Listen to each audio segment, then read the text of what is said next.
ठीक है, तो हम इंडिपेंडेंट ऑफ एक्स। तो देखो यहाँ पे ए था, ए सब जगह पे अल्फा नहीं है, यहाँ पे ए था। So most of the part of the question was already done. तो कैसे सॉल्व करेंगे इसको? तो tr+1 निकाल लेंगे। You know the formula for tr+1, so 10cr हो जाएगा। सो x sin alpha raised to 10 minus r and a cos alpha upon x to the power r। So numbers ढूंढ लो सारे, ठीक है, जो जो नंबर्स हैं। तो पहला 10cr हो गया, उसके बाद x raise to 10 minus r है, उसमें से हम लोग क्या लेंगे? इसमें से एक ही टर्म लेंगे ना, sine alpha raise to 10 minus r, then a raise to r, ठीक है, cos alpha raise to r, और x रेज टू क्या दिया? 10 minus r, x raise to r, so x raise to 10 minus. तो ये हमने कल कर लिया था ऑलमोस्ट, सिर्फ अल्फा की जगह पे a डाल देना, ठीक है, जहाँ पे अल्फा लिखा है वहाँ पे a डाल देना। अब दो इंडिपेंडेंट है, तो ये 0 कर दिया मैंने, 10 माइनस 2r का वैल्यू 0 कर दिया, दैट इंप्लाइज r का वैल्यू 5 आ जाएगा। दिस इज योर कोएफिशिएंट पूरा, ठीक है, x तो हट जाएगा वहां से, अभी ये कोएफिशिएंट है r इक्वल टू 5 लेके, तो तुमको क्या मिलेगा? द टर्म इज और the coefficient is 10c5 sin alpha raise to 5 cos alpha raise to 5। तो उसको मैं कंबाइन कर देता हूँ, sin alpha into cos alpha whole to the power 5। समझ में आ रहा है? ठीक है, ये सब कुछ कल किया था हमने, सिर्फ यहाँ पे अल्फा लिखा था, तो अल्फा नहीं लिखेंगे, a लिख देंगे, a रेज टू r की जगह पे 5। अगेन इफ यू रिकॉल, मैंने मल्टीप्लाई डिवाइड बाय 2 बोल दिया था यहाँ पे, so this 1/2 and 2, what is 2 sin alpha cos alpha? तो अपने को मिलेगा अभी, this becomes equal to 10c5 which is 10 factorial, 5 factorial 5 factorial which is 10 factorial upon 5 factorial square, this is sin 2 alpha raised to 5 हो जाएगा upon 2 raised to 5 हो जाएगा and a raised to 5। Are you recalling? For maximum value this sin 2 alpha has to be how much? 1। ये भी कल कर दिया था हमने, ठीक है, लेकिन प्रॉब्लम इसका था, ये अल्फा की वजह से कंफ्यूजन था, ये अल्फा नहीं, यहाँ पे a कर देना सिर्फ। And this value, the maximum value was given to us 10 factorial upon 5 factorial square. तो ये वाला जो टर्म है ये पूरा कैंसिल हो जाएगा, यहाँ पे 1 बच जाएगा, 2 रेज़ टू 5 बाजू में मल्टीप्लाई कर देना, तो a raise to 5 is equal to 2 raise to 5 implies that a is equal to 2। समझा क्या? हाँ, तो क्वेश्चन, अगर क्वेश्चन सही रहेगा तो सॉल्व हो जाता है। हाँ रे भाई, बैठ जा आके, क्या तू इंतजार कर रहा है? फिर तो मैं बोलेगा अंदर आ, अंदर के बैठ जाने का चुपचाप। इनको वॉशरूम में जाने का तो चुपचाप उठ जाने का, जाके टहल के आने का, मुझे डिस्कस नहीं करने का। मैं जाऊँ क्या, मैं पानी भर के आऊँ क्या, मैं पानी पी के आऊँ क्या, मैं चल के आऊँ क्या, ठीक है, तुमको लगा बीच में ऐसा लगी नहीं, मेरे को ब्रेक का जरूरत है, तो very quietly without disturbing any of the people in the class and me, you can get up, go, take your time, come back quietly and sit। yes sir। ठीक है, चलो 10th हो गया। सर 10th क्वेश्चन में ना 9 था ये। हाँ बोलो। 10th में हमने r लिया, r equal to 5। हाँ अब हाँ, तो उसके आगे नहीं होगा ना, क्या करना है? क्योंकि उसके आगे तुमको पता नहीं है क्या करना है। हाँ, चलो तो 10th क्वेश्चन लो, शुरू करो, r equal to 5 आता है। हाँ, उसके बाद सो 10th क्वेश्चन में r equal to 5 मिला क्या? हाँ, r equal to 5 तो हो गया क्या? 10th क्वेश्चन देखो तो जरा, टर्म इंडिपेंडेंट ऑफ x, नहीं, टर्म इंडिपेंडेंट ऑफ t बोला है उसने, ठीक है, टर्म इंडिपेंडेंट ऑफ t। तो मुझे बताओ टर्म क्या मिला तुमको? What is your term? मतलब t के साथ जो भी आया है वो टर्म बताओ मुझको क्या है। इट बिकम्स, सो 10c5 हो जाएगा, ठीक है, r का वैल्यू 5 है, x and 1 minus x raised to 1/2, this is the term that we will be getting, क्योंकि t का पावर तो 0 कर दिया ना तुमने, ठीक है, t का पावर 0 कर दिया। इंडिपेंडेंट ऑफ t बोला है क्वेश्चन में, इंडिपेंडेंट ऑफ x नहीं बोला है। क्वेश्चन पढ़ के देखना ध्यान से, जिन लोगों ने नहीं किया है। क्वेश्चन में बोला है कि इंडिपेंडेंट ऑफ t होना चाहिए, तो t का पावर 0 करना है, तो t का पावर 0 करोगे x तो रहेगा ही उधर, t का पावर 0 करेंगे, r का वैल्यू 5 मिल रहा है, तो मैंने वो टर्म लिख दिया 10c5 x 1 minus x raised to half।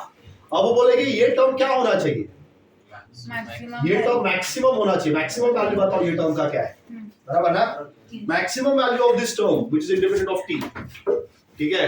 अब मैक्सिमम मिनिमम कितना लोगों को पता है, अगर मैंने तुमको sin x का ग्राफ दिया, what is the highest value of sin x, what is the lowest value, तो ये हमको पता है इसलिए हम बता पा रहे हैं, ठीक है। अगर मैंने तुमको कोई दूसरा कर्व दे दिया, let's say y is equal to x square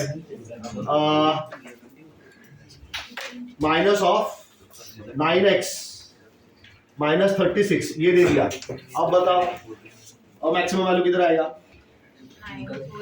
कैसे, हाउ विल यू गेट, ठीक है। चलो तो ये हमने पढ़ा नहीं है, ठीक है, ये पढ़ोगे तो हां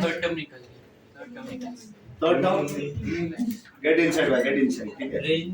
कल से मत पूछना मेरे को अंदर आओ क्या बाहर जाओ क्या, सर उसको डिफरेंशिएट करके 0 से इक्वेट, हां very good, that is what you should be doing, this you must have learned in physics also. Physics में पढ़ लिया होगा ये, मैक्सिमम और मिनिमम निकालना अगर रहेगा तो फंक्शन का मैक्सिमम वैल्यू चाहिए या मिनिमम वैल्यू चाहिए, डज नॉट मैटर, ठीक है। मैक्सिमम निकालो या मिनिमम निकालो, dy अपॉन dx का वैल्यू 0 होना चाहिए, ये इंपॉर्टेंट है, ठीक है। फॉर मैक्सिमम वैल्यू और मिनिमम वैल्यू कुछ भी रहने दो, मैक्सिमम मिनिमम। अब मैक्सिमम है कि मिनिमम है ये अगला स्टेप बताना है, second order derivative d2y by dx square, अगर ये लेस देन 0 आया तो मैक्सिमम रहेगा, यस इट इज मैक्सिमम। और अगर d2y by dx स्क्वायर का वैल्यू ग्रेटर देन 0 आया तो उस पॉइंट पे मिनिमम आ जाता है, ठीक है। लेकिन मैक्सिमम होने दो या मिनिमम होने दो, first derivative should always become equal to 0। Try करके देख लो, y is equal to sin x, इसका डेरिवेटिव क्या है, dy by dx cos x आएगा। अब मैंने बोला ये 0 होना चाहिए, तुमको पता है क्या cos x 90 पे 0 होता है, और तुमको पता है sin x 90 पे 1 आता है, देखो समझ में आया, ठीक है। सो 10c5 times x times 1 minus x is to half, ये मैक्सिमम होने के लिए ये जो टर्म है इसका डेरिवेटिव क्या होना चाहिए, 0 होना चाहिए। सो d by dx of 10c5 x 1 minus x raised to half, this should become equal to 0। so 10c5 तो कांस्टेंट है, बाहर आ जाएगा 10c5 multiplied with u as it is derivative of v, so 1 by 2, ये root x है ना, ये root x है, root x upon में, रूट x का रेट पता है ना, 1 upon 2 रूट x होता है, 1 upon 2 रूट ऑफ x की जगह पे 1 minus x है, तो फिर से डिफरेंशिएट करना पड़ेगा 1 minus x पे, उसका डेरिवेटिव माइनस 1, समझ में आया क्या, ठीक है। And then plus 1 minus x root, तो root of 1 minus x as it is, derivative of x is 1 and close the bracket, बात समझ में आया, इक्वल 0। ये चीज तो यहाँ पे आगे लिखना तो समझ में आएगा क्या करने वाला हूं मैं। सो हम लोग क्रॉस मल्टीप्लाई, अच्छा ये 10c5 इधर भेज दो, 0 डिवाइड बाय हो जाएगा ना, हां 0 डिवाइड बाय 10c5 0, या फिर तुम ये पूरा अक्खा नेगेटिव टर्म जो तुमको दिख रहा है दिस एंटायर नेगेटिव टर्म, ये नेगेटिव है, देखा क्या, ये उठा के इस तरफ भेज दो, पॉजिटिव बन जाएगा।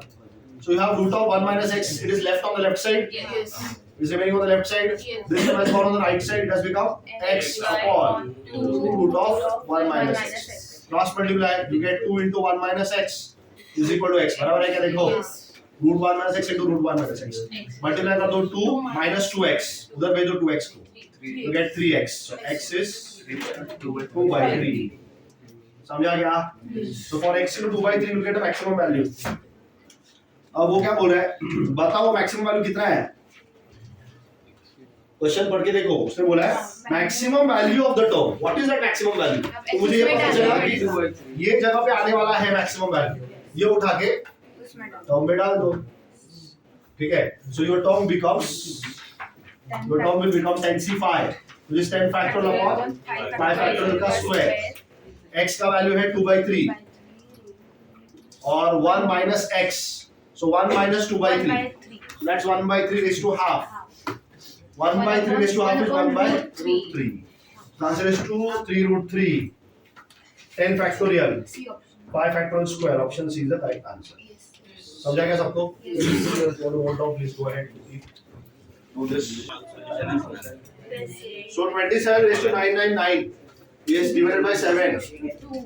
ठीक है? Then what is the remainder? ठीक है? Should we start? Okay. So देखो again same way कल के जैसे सॉल्व करेंगे इसको. 27 का सबसे क्लोजेस्ट नंबर बताओ जो 7 से डिवाइड हो जाएगा. 21. Right, 27 what? 28 minus 1 to the power 999. ठीक है? So write 27 as 28 minus 1 to the power 999. So इसको अगर एक्सपांड कर दिया मैंने तो आंसर क्या मिलेगा? वो 27 को 3 का क्यूब में लिख सकते हैं. अरे लड़की देख लो ना मैं क्या बता रहा हूँ. ठीक है? So you get 28 minus 1 raised to what? 999. So it's A minus B. Expand कर दो क्या मिलेगा? 28 raised to 99 हाँ minus. Very good. अरे माइनस ही आएगा ना. A माइनस B है. हाँ माइनस. 28. अरे लेकिन 999C1 भी तो आएगा ना. हाँ 999C1 and 28 raised to what? 998 and 1 to any power is 1. फिर अगला term plus 99C2 and 28 raised to कितना? 997. फिर अगला टर्म माइनस और ऐसे करते करते करते लास्ट का टर्म क्या आएगा? प्लस या माइनस? इवन टर्म में हाँ वो -1 आएगा ना. 999 ये ऑड नंबर है. अगर ऑड नंबर है तो +1 कर दोगे. तुम आज फर्स्ट टाइम आई हो क्या? ठीक है भाई देखो झेल लो कुछ है. ठीक है कुछ समझ में आने वाला है नहीं ये. बैठो अगला क्लास में कुछ नया करेंगे तो पता चलेगा. हाँ सो आखिरी का नंबर -1 कैसे पता चला क्या? We have 999 that is odd power. Number of terms क्या आएंगे? even. अगर इवन नंबर ऑफ टर्म्स आएंगे तो आधे प्लस और आधे माइनस होंगे. और प्लस से स्टार्ट कर रहा हूँ तो लास्ट का नंबर माइनस आएगा. सबको समझा क्या ये? ठीक है. अब मुझे बताओ इसके जस्ट पहले का नंबर क्या है? 28. इज इट 999C 998 ना. 1 नहीं आएगा. 1 तो यहाँ से स्टार्ट किया मैंने. 998 ये 999C 99 है बराबर. And multiplied with what? 28. सबको समझा? Yes.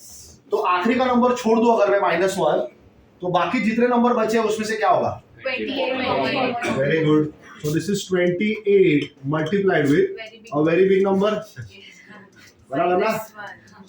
एंड -1. Yes. अब तुमको इस नंबर को अगर डिवाइड बाय 7 करना है तो ये तो पक्का होगा ही ना डिवाइड बाय 7. तो रिमाइंडर क्या बताओ? 6. Very good. 6 is the answer and not 1. उसमें +2 आया था इफ यू रिमेंबर. तो करके बता दे भैया है ना. 81 + 2 83 डिवाइडेड बाय 9 तो रिमाइंडर 2 आ रहा था ना. लेकिन सपोज अब -1 कर दिया. Let's take one number which is divisible by 7. कोई नंबर बताओ जो 7 से डिवाइड है. 21. अब 21 में से -1 करो तो 20 होगा. अब तुमको 20 डिवाइड बाय 7 करना है ना. तो रिमाइंडर क्या बचा? 6. तो समझ में आ रहा है? Yes. 7 2 14. कोई और नंबर देखो जो 7 से डिवाइड हो रहा है. 35. 35 उसमें से एक निकाल दो. 34 डिवाइड बाय 7 करो. 6. रिमाइंडर क्या आ रहा है? 6 ही आ रहा है. समझ में आ रहा है क्या बोल रहा हूँ? ठीक है. तो यहाँ पे -1 है तो 1 रिमाइंडर नहीं है. ठीक है. रिमाइंडर क्या आएगा? 6 आ जाएगा. Remainder is 6. Are you getting this question? Yes. ऐसे वो पहले वाला भी रिमाइंडर 2 आना चाहिए. देख लेना जाके. ठीक है. चलो और कुछ बाकी? Last. कौन सा? 21. हाँ. अब तुम ये घर जाके वापस ट्राई करना. तुम्हारा मेथड से कौन सा है? 27 को क्या लिखना है तुमको? 3Q. हाँ सॉल्यूशन आया तो हमको भी बताना. ठीक है. अरे seriously if she is able to get it in a different way why not. Will all be able to learn something new. ठीक है. तो ये सब है ट्रायल एंड एरर वाला चीज है ना. वो घर पे जाके कर लेगा. घर पे से करके लेके आने का. इधर आके बैठ के हम लोग टाइम पास करते रहेंगे फिर तो. और क्वेश्चंस भी चेक कर दिया करो कौन सा राइट है कौन सा रॉन्ग है. तो मुझे भी थोड़ा गीला सा रहेगा. सही है. हाँ. सब सारे सही. चलो कौन सा लास्ट क्वेश्चन बोला ना? which is 22. 21. देखिए लास्ट 22 है. हमने कर लिया ना वो. तो 21 में क्या क्या दिक्कत है? वो ब्रैकेट को क्या नहीं है कुछ. हाँ ठीक है. चलो 21 करेंगे. ये हो गया क्या? नहीं. वो हो गया क्या? नहीं हाँ वो हाँ, सर हाँ उसमें पहले टर्म इंडिपेंडेंट ऑफ x की दो वैल्यू निकालना पड़ेगा ना आर के। तू घर पे से करके लाया है ना? Very good. क्या क्या हाँ ही सेइंग समथिंग। क्या बोल रहा है तू? आर की दो value second bracket 2x square हाँ minus 3 upon x square minus 3 upon x square what power? 6 6 ठीक है। Should we start with this question?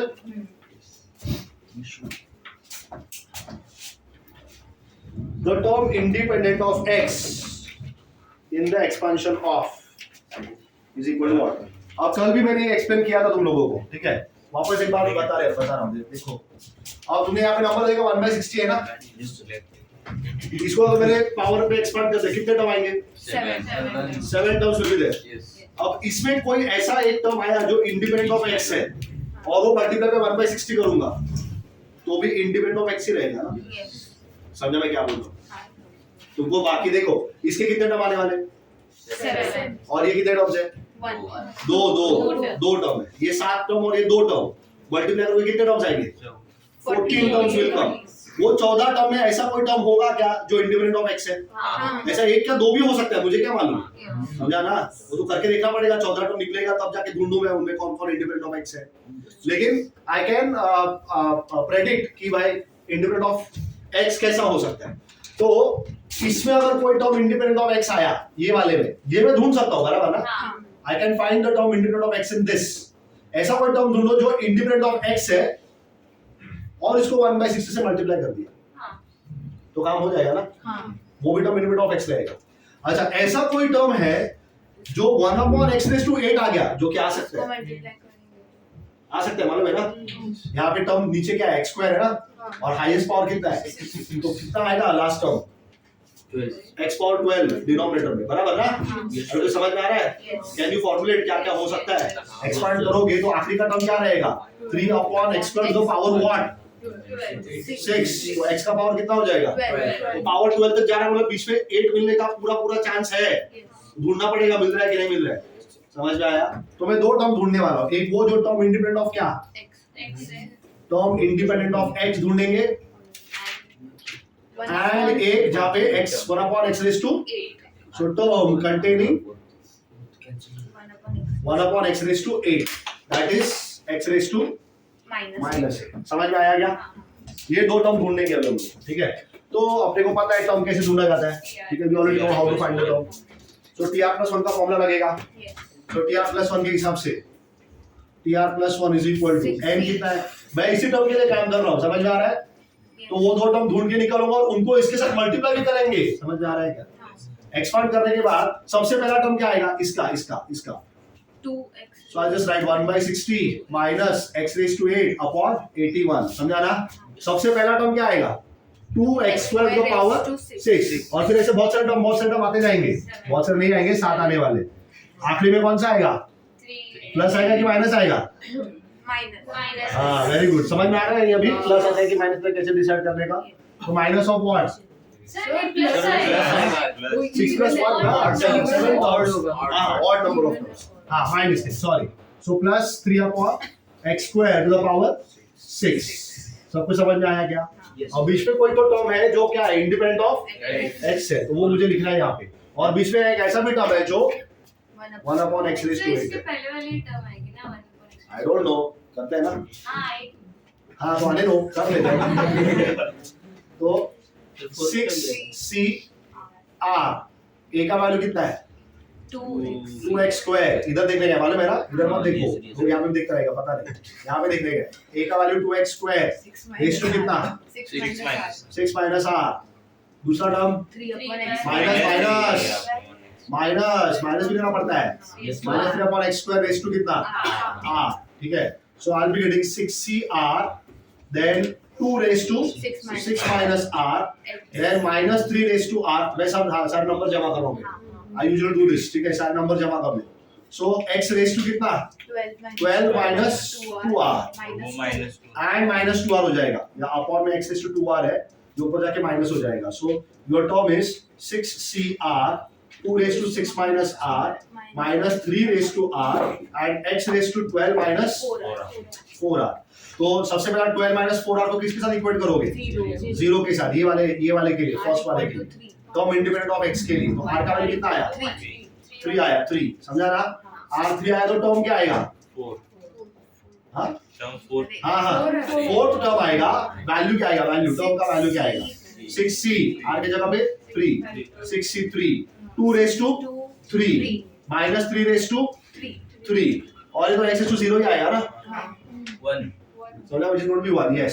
तो 63 का answer 6 factorial upon 3 factorial square बराबर 2 का क्यूब 8 हो जाएगा, -3 का r का वैल्यू कितना था? 3 था ना? -3 का क्यूब minus 27, ठीक है। So I get this is 6 factorial, 6 into 5 into 4 into 3 factorial divided by 3 factorial and 3 into 2 into 1 and 8 and minus 27। तो ये 3 factorial पूरा कैंसिल हो गया, 3 to the 6, ये 6 कैंसिल हो गया, तो 5 into 4 into 8 into minus 27। ये कौन सा टर्म है पता है ना? 4 3 2 ये कांस्टेंट वाला टर्म है। हाँ, what are the answer terms? ये कांस्टेंट वाला टर्म है। माइनस इसको मल्टीप्लाई किसके साथ करोगे? 1/6। समझ में आ रहा है? Yes. This is term independent of x। ये पहला टर्म आया जो इंडिपेंडेंट ऑफ x है। सो फाइनल टर्म यहाँ पे भी लिख देता हूँ ये वाला टर्म। ये साइन क्या है इसका? Minus. So I right here minus 5 into 4 into 8 into 27। मैं मल्टीप्लाई कर सकता हूँ लेकिन मुझे नहीं करना है। 5 into 4 into 8 into 27 मैंने माइनस बाहर डाल दिया, ठीक है? समझा? ये पहला टर्म है। अब दूसरा टर्म के लिए क्या चाहिए मुझको? Raise to -8। So 12 minus 4r should be equal to what? Very good. 12 minus 4r should become equal to -8. Will that give me 20 equal to 4r? So r is equal to 5। ठीक है, very good. देखो सही बैठेगा निशाना, r equal to 5। तो कौन सा term? 6th term जो इसके जस्ट पहले था। ये 7th टर्म है, मालूम है ना? ये वाला 7th टर्म है, तो इसके जस्ट पहले वाला टर्म था, ठीक है? लेकिन टर्म को ढूंढना पड़ेगा ना मुझको। तो टर्म क्या रहेगा अपना? टर्म रहेगा 6cr, r का वैल्यू 5 मिल गया। 6c5 2 raised to 6 minus 5 which is just 1 minus 3 raised to 5 बराबर। और x raised to क्या आएगा? -8 आ जाएगा। समझा ना? करने का भी जरूरत नहीं है, -8 लेके किया हमने। समझ में आया? तो टर्म क्या है तुम्हारा? 65 का आंसर 6 होता है बराबर। फिर 2 raised to 1 is 2 and you have -3 raised to 5 and x raised to -8। तो ये वाला टर्म का साइन नेगेटिव आएगा क्योंकि -3 raised to 5 है ना, -3 raised to 5 है तो उसका साइन नेगेटिव आएगा। तो वो भी यहाँ पे आएगा बीच में किधर, तो यहाँ पे लिख देता हूँ मैं -2 into 6 into 3 raised to 5 into x raised to -8। समझा क्या सभी लोगों को? और भी बीच में टर्म्स है लेकिन लिखे नहीं है मैंने। अब जब ब्रैकेट ओपन होगा तो ये 1/60 सबके साथ मल्टीप्लाई होता है, लेकिन मुझे किसके साथ चाहिए? सिर्फ ये वाले टर्म के साथ, बराबर ना? तो आंसर कितना आएगा? -5 4 8 27 अपॉन 60 हो गया ये, ठीक है? ये भी सबके साथ मल्टीप्लाई होगा लेकिन हम किसके साथ करेंगे? सिर्फ ये माइनस और माइनस कितना हो गया? प्लस 1 अपॉन 81 यहाँ का, बराबर ना? x पावर 8 और x पावर -8 क्या हो गया? और 2 into 6 into 3 raised to 5 3 raised to 5 और ये 81 3 raised to 4 है, मालूम है ना? ये पूरा कैंसिल। समझ में आया क्या? ठीक है, 4 3 कैंसिल हो गए, 1 3 बच गया। 5 4 जा 20 और ये 60 कैंसिल, समझा? तो 20 ये 3 जा और ये 3 और ये 27 कैंसिल, 9 जा बराबर। तो आंसर है -72 और प्लस क्या? 6 और 12 12 and 3 36। कौन सा? और मैं कुछ भूल गया हो क्या? कोई डाउट नहीं ना? कौन सा माइनस होगा? लेकिन ये नेगेटिव था ना, माइनस इंटू माइनस तो प्लस हो गया। So what is it? -22 and 12 and 36। तो आंसर का -36 है क्या? है क्या उसमें? और सही है क्या वो भी देखो। सबको समझा गया क्वेश्चन? चलो, was it the last question that we have done? Yes, sir. Are you not doing 22? No.